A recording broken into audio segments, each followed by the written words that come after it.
in development, sometimes it's smart to build for the future, and sometimes building for the future is actually very counterproductive. And unfortunately, most people build for the future when they shouldn't and don't build for the future when they should. If you've got some feature that you're going to build someday in the future, maybe you think it's going to be next week, maybe you think it's going to be next month, but it's not today. You should not be building structures for it that are just going to sit idle waiting for whenever that day comes.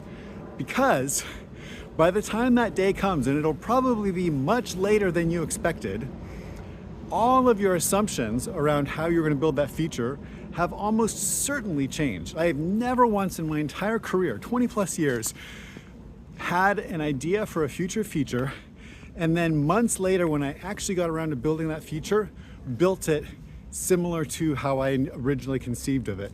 And what I usually do is, if there's any sort of code or development stuff anywhere that is was looking forward, that was supposed to prepare, that was kind of laying a framework, I have to start building that feature by finding all that stuff and deleting it.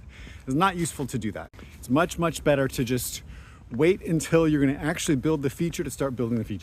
Because most of building a feature is understanding all of the different pieces and all of the different components and how they fit to each other and how they fit to the rest of the app.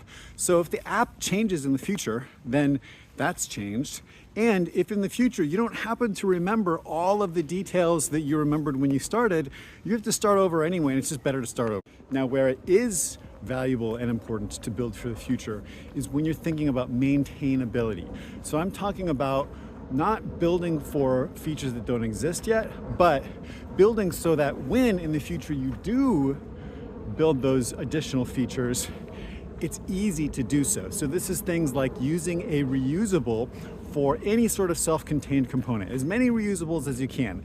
The better an app is, the more mature and the more maintainable it is, the more reusables there'll be. It'll be 20 reusables deep before you get to the actual input on some apps. It doesn't have to be like that, but you get the general principle.